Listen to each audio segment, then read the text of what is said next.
Dans le cadre du processus de développement global, l'Algérie a mis tous les moyens pour le développement de son transport ferroviaire, en engageant le dédoublement, la modernisation et l'électrification du réseau ferré, en le dotant des derniers systèmes de signalisation et de communication.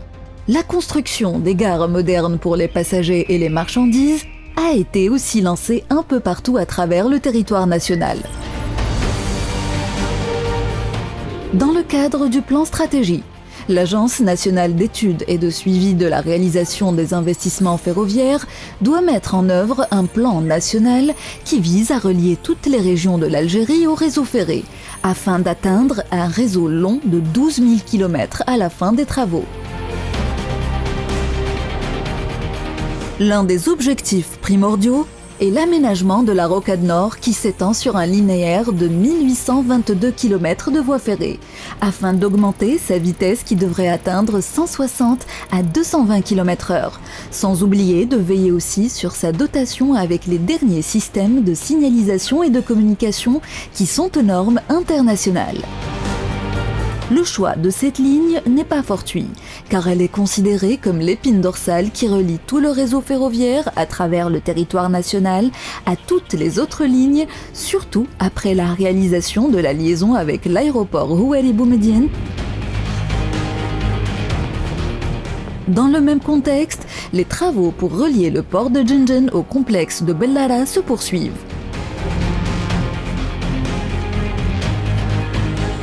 La rocade ferroviaire des Hauts Plateaux, longue de 1162 km, parallèle à celle du Nord, traverse la plupart des wilayas de cette région, dont le premier tronçon qui va de Tbessa à Msila est en exploitation.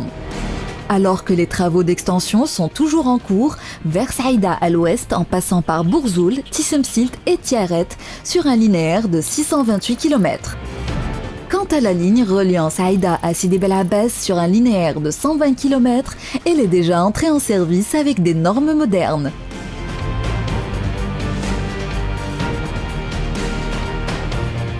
À l'extrême est de l'Algérie, la construction et la reconstruction se sont déplacées pour transformer ce qui était limité à quelques voies de lignes minières en des projets de modernisation et de rénovation, avec de grands ateliers sur cette ligne reliant Annaba à Djbel el-Amr, sur un linéaire de 388 km.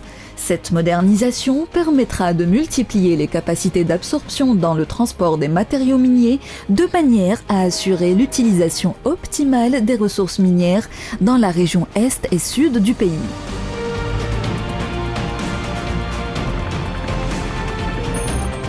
Du côté ouest, la ligne Oran-Béchar sur un linéaire de 700 km est entrée en service depuis la fin 2010, avec des normes modernes et internationales. Une vitesse des trains atteignant les 160 km/h et continuera dans le futur vers le sud jusqu'à Tindouf.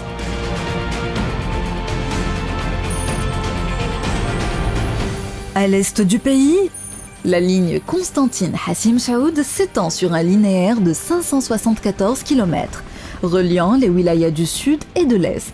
Les travaux de modernisation de cette ligne jusqu'à Tougourt sont terminés, ainsi que sa dotation avec des systèmes modernes de signalisation et de télécommunication.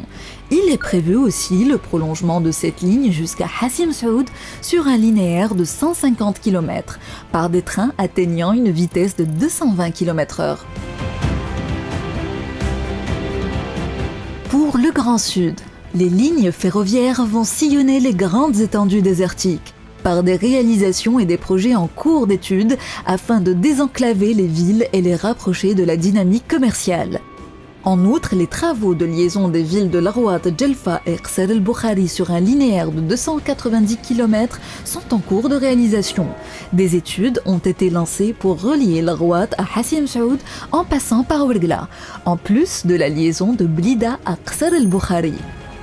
Les autres projets en cours d'étude concernant la boucle du sud-ouest à partir de Gherdaya jusqu'à Béchar, en passant par El-Mnea, Timimoun, Adrar, Bni Abbas et Abadla sur un linéaire de 1500 km et de Ain Salah à Tamanrasset.